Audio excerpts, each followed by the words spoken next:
2014. Put your hands together for that. So these guys need no introduction, but this is for you guys that are from out of town.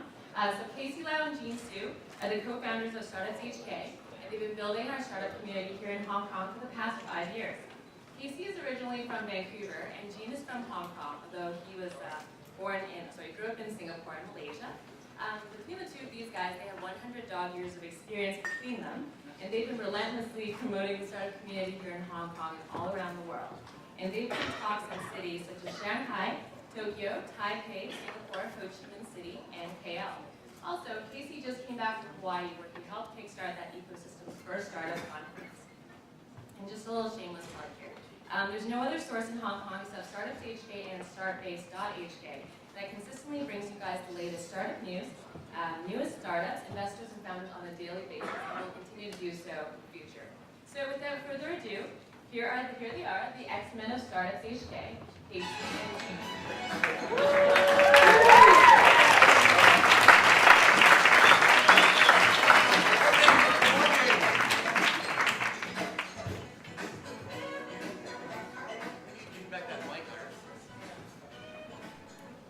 Yo, yo, yo! That's my line, Gene. All right, that's cool. So we thank you for everybody for coming. We're going to do a quick introduction speech. We have the slides. Oh, okay.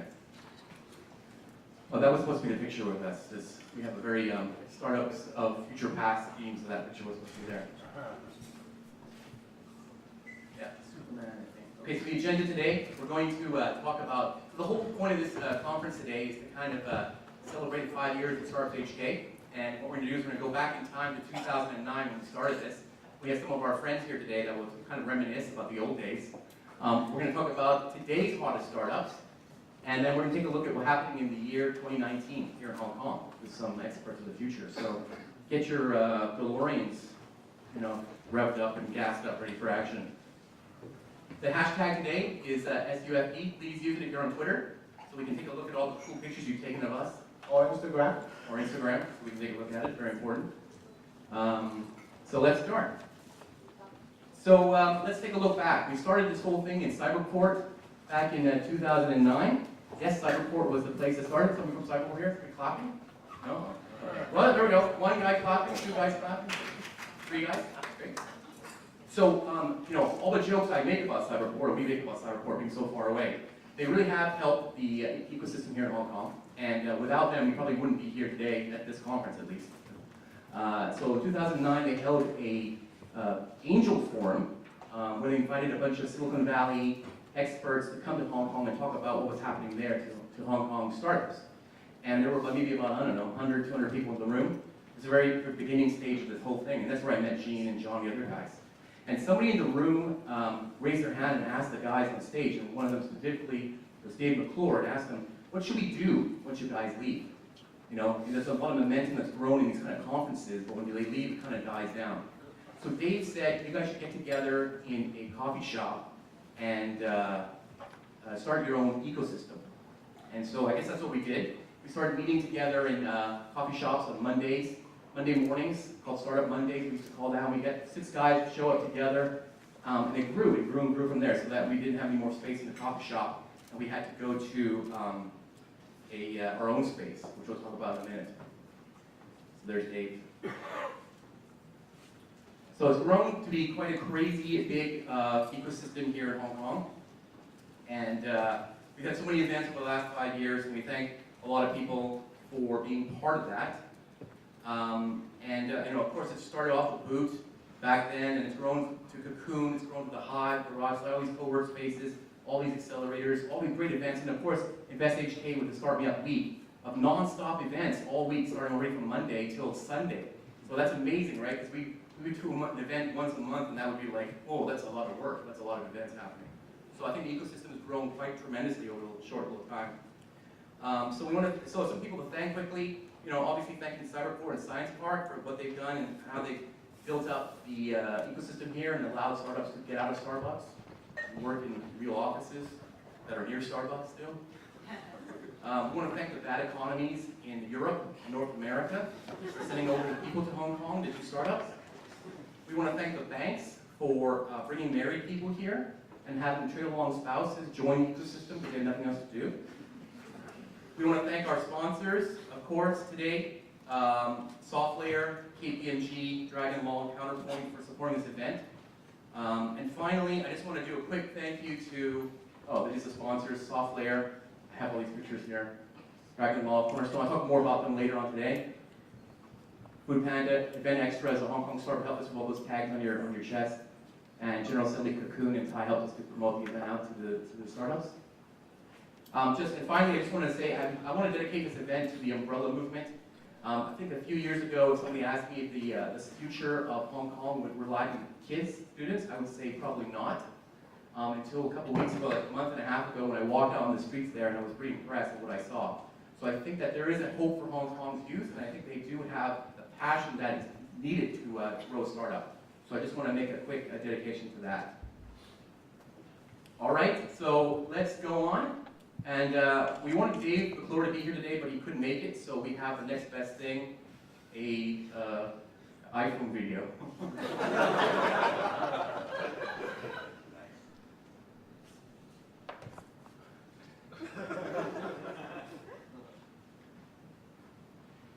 He was too busy growing a mustache to show up.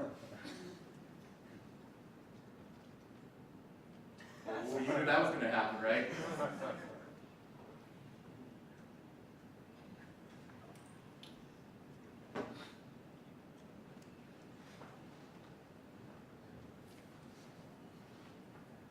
You want to kiss him right now? It's okay. It is a PC, so that's the only thing. Just in case you're wondering.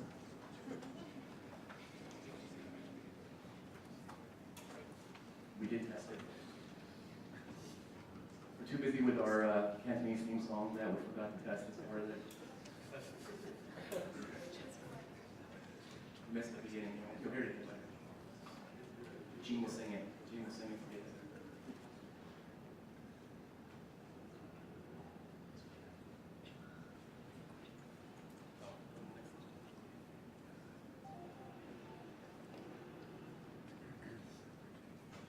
No? Maybe?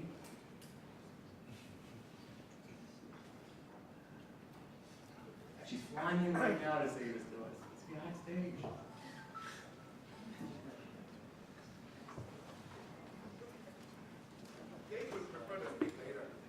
Dave will speak later. Okay, let's get on with the show then. So the first panel I'll be moderating, and then it's about 5 years ago, so I'd like to invite the panelists I see that are here. Please come on stage, and I'll introduce you. Give them a round of applause as they hear magically on stage.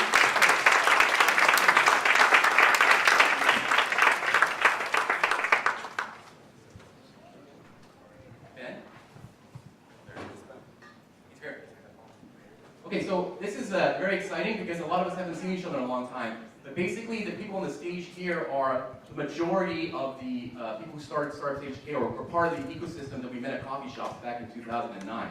So just quickly, briefly, because you probably know a lot of these guys, but John Buford, one of the StartupsHK co-founders and the co-founder of BootHK and Makible. You only know Gene. Cedric, the man who started one of the first fashion shopping e-commerce sites and just recently sold it. He's from France. So that he's from France. And Michelle, gift sharing experience background. David, divide and conquer. Has divided and conquered with his startup. We'll talk more about that in a minute. Theodore, of course, the founder of CoCoon, the successful co-workspaces here in Hong Kong. And Beng, my friend from Oursky, who was one of the guys who actually made us do a conference in the first place. So I'm going to kind of, I have pictures actually, so let's take a look at some pictures as we walk down memory lane. So here's a shot of us, the first time, the 6 of us at Cafe Habitu, which looks a lot different now in Causeway Bay. Just meeting, this is what we would do. Smile and take pictures. And it was really an Alcoholics Anonymous group, right? We would just kind of stand up and say, hi, I'm Casey, I have a startup. I have a problem, and I needed help from John, Gene, and the other guys to kind of do it. John, what's the one thing you remember most about this kind of kind of time? Was it the happiest time of your life? I think it was how clueless we all were. So we were looking at all the websites online and people talking about, that was when Lean Startup was just coming out as a concept, and so everybody was just pulling from whatever we could get and saying, what can we do here? Because a lot of the resources people talked about, investment and other things, just didn't exist here at the time. And Gene, how many of the startups that we were doing there still exist today? I think less than 0. That's the correct answer. Less than 0. Yeah, pretty much. I think really at that time the funny thing is that we weren't actually helping anyone. We were just trying to help ourselves, right? We were just trying to counsel each other, hey, like it's all okay, but like actually everything's not okay. So we outgrew that space quickly, right? 6 people, then 50 people showed up, then 100 people showed up, and then Cafe Habit 2 Starbucks kicked us out, right? So what happened next, John?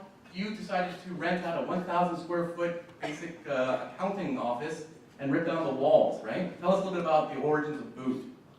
Well, so on the tail end of the startup that I was doing when we first met up, I looked around and said, okay, it would be cool if we had a co-work space here. And co-working as a concept is really just kind of coming together globally at that point.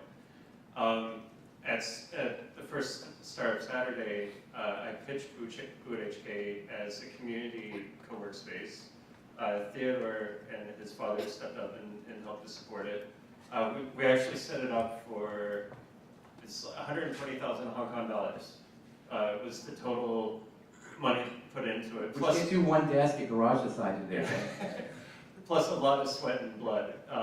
So we renovated the place ourselves over time. And it was really... That's finished though, isn't it? That's what it looked like finished. For a short period. How much are the desks? So the fixed desks were what, 3,000 a month, I think? And then the hot desks were, if you wanted to be there all the time with hot desks, it was $1,000 a month. And how much was your rent? Around 20,000. Okay, interesting.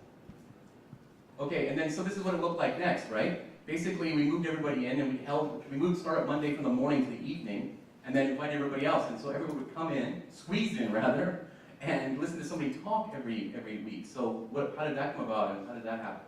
Yeah. So what was interesting with Boot is we during the day we had people working there, and then at night we had kind of a random collection of meetups. So we had Startup Mondays every week.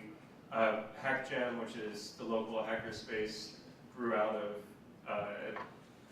that as a meetup first, and then Dim Sum Labs, which is their physical space over in Shenwan, got set up after they got enough people together. So there's a lot of, basically we ran it where it was free for people to have meetups as long as it didn't interfere during the day. And so it really acted as a catalyst for people to come together with groups. So like Codaholics or any of the other meetups, having a flexible space that was accommodating was really good. I see in this picture some actually people doing startups right now. I see Joanne Hoy from Plaka. I see Matt Wilkie, who just did a big data analytics company, just left. I see Edwin with short hair from Spotly here. I see Rachel. I see a lot of people who are still in the industry today. Gene, what do you think about all this? What was the smell like inside that place? Like not what I expected. Not like any of the co-work space nowadays. Definitely, I put it that way. Like at that time, I don't know how we actually can squeeze over 100 people into it. So definitely fire hazard, right?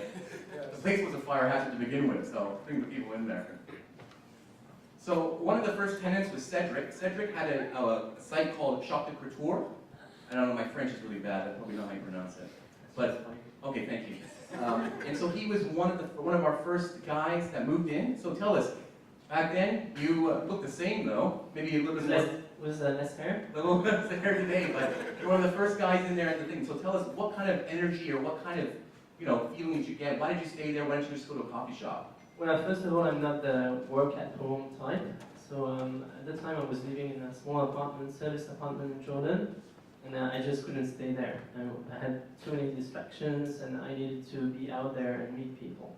So Boots, I think I was very fortunate to get in Hong Kong right when the community was getting together, and when Boots just opened.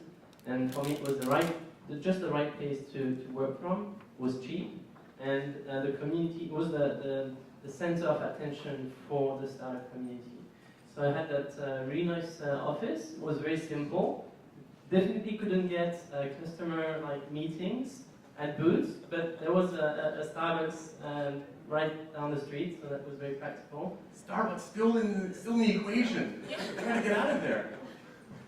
And yeah, I mean, it was for me as a first-time entrepreneur. It feels like it was kind of the days of innocence, like everything was possible, and I thank you guys for making it possible. Thank you. Yeah, that's very touching. Okay, so next thing you know, I was sincere. I was very sincere about that. I was sincere. I have many things on my mind. It sounds funny. All right, so the next thing happened. So Ben Cheng came to our group. Ben's based in Science Park, I think, at the time, or at least he's the Kowloon guy that came out to Hong Kong so I could hang out with us. Brought the mafia, the Kowloon mafia, with him. And he said, you know what we need? We need a conference. We need we need more media exposure for startups. And so what we said, hey, why don't we just run a conference? That would be a good idea. So we did Startup Saturday 2010 at Cyberport, where it all started. And I don't know, Ben, do you remember a little bit of that experience? Because I still have pictures of you at Starbucks with us, just talking and, Alcoholics Anonymous with us and everything. Well, I think that was a great time for me, because frankly, before I come there, I even didn't recognize I was doing a startups, and frankly, I'm the kind of people I would be happy in a coffee with 6 people, but more than that I can't handle. So it's amazing. At first I was saying, oh, there's so many people coming to a conference for startup in Hong Kong, but of course at that time my question is how many of them are doing startup actually? And then, but things definitely changed a lot in the last 5 years, and it's amazing. I was always thought I would know all the people who were doing stuff in Hong Kong 5 years before, but now I think I probably can't anymore. So here's another shot of the first Startup Saturday. We expected 100 people to show up, but how many people showed up at the end of that? 400 or 500. 400 or 500 people showed up at the end of it. So it's pretty cool. So it's the same typical thing that you see today, a lot of panels and pitches and things like that. Give people an opportunity to practice what they were doing. And then we had 2 people here on the panel. I grabbed these from these are circa 2009. Look at those hairstyles. Wait, what? There's going to same hairstyles. Not that long ago. Feels like it's so long ago, right? Not that long ago. But David Zhu, probably our hero in startups today, he pitched Enterprise back then, 2010. And if you don't know what Enterprise is, basically it's an Android platform that splits personal and business together on one. And he is the poster child now since he sold his company recently to Google for $120 million. Right, David? No comment. No comment. That Google. So, and then Michelle next to him I think she's ex-banker, and she decided to go into the whole experiential gifting world with Spoilt, meaning bringing you gifts that you wouldn't buy just a champagne or something. You'd buy somebody a jumping out of the airplane experience, or make your own CD experience, things like that. So how about you guys take turns talking a little bit about your experience on how much training we had to go through to get to this day back in 2010. Wow, this brings back so many memories. So I was just telling Dave, I remember, we had a very strict 3-minute limit set by Casey. We had this whole rehearsal at David's office where we had to practice our slides. Basically, that day was the first big sort of startup pitching event, really, that all of us had an opportunity to pitch to the entire community of people who were interested in startups. So a lot of there was sort of various stages of startups that day. That were people who were in just idea formation stage, and then some people who had already had some kind of product rolled out. Yeah, so we've come a long way since. We were just speculating earlier how many of those companies are still around today. We have various figures. But Spoilt done very well. You acquired your competitor, your main competitor in Hong Kong. So now you're the #1 startup in your space. But you're probably not a startup anymore now, right? You've kind of gone on to the next one.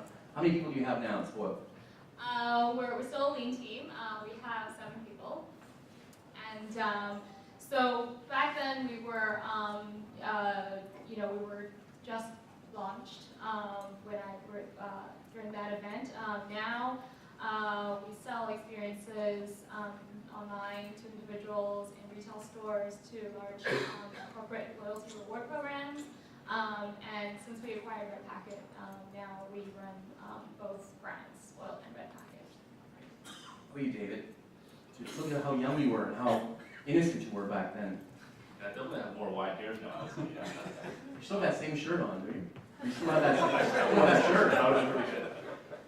No, so yes, as Michelle was saying, that was I think the kind of inaugural coming out event for the startup community in Hong Kong. I think there was I remember there was 4 groups, right? Each group had 4 companies, wasn't it? So 16 startups pitched, and yeah, I think earlier this morning we're just guessing. I think that group is doing better than 10% actually.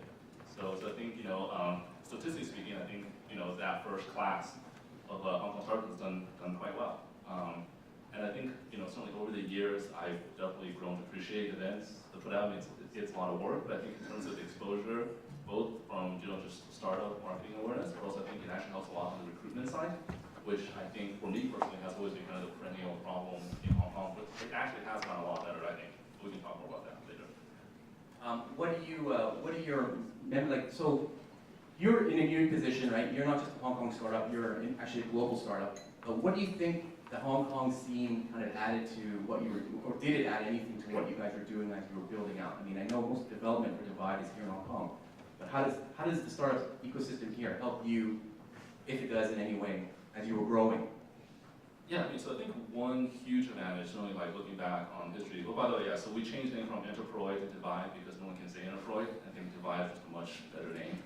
And also, we do have iOS as well. But, How much did Divide.com cost you? That's what I want to know. I don't think I can talk about that. $110 million. So looking back, I think one certainly for us, right, and one huge benefit was just the relative labor cost actually in Hong Kong, right? We've gone through multiple series of venture-backed financing, right, and I think operating in Hong Kong gave us huge cost savings in the sense that we were basically able to grow a much larger engineering organization for basically half the price of what it costs in Silicon Valley, right? So that both extended our runway and also our capital efficiency. So I think overall, I think that contributed a lot to our success. Great. So here we go, getting bigger, having a couple drinks out of the thing. So we do start events and continue to take them outside of Book into Lang Wai Fong and Soho and stuff like that. Gene, what do you think about this? How did this all happen? Was it all drinking or was it actually something happening there? Well, this is more like a networking that happens usually after some pitch night events that we have. So what we wanted to do with these events is to expose startups to different crowd. We want to actually let the people working in Central to see more of what's going on in the startup scene. So we actually hold these events in Lang Wai so people have an excuse to come up to meet startups, and also, of course, the big draw is the drinking. So this is a typical pitch event. Any bar that would let us go in there for free, we went in there and we threw people on the stage and they chatted out. There's Cedric, I can see Cedric there, listening to I think Andrew here pitching something. John, what do you think of these kind of, or Cedric, what do you guys think of these kind of events? Were they beneficial to growing, or was it what do you think? I think as an entrepreneur, you cannot spend more than half of your time behind your desk, right? You need to be out and meet as many people as you can. You never know who you can meet, right? So at the time, basically I had 2 lives. The first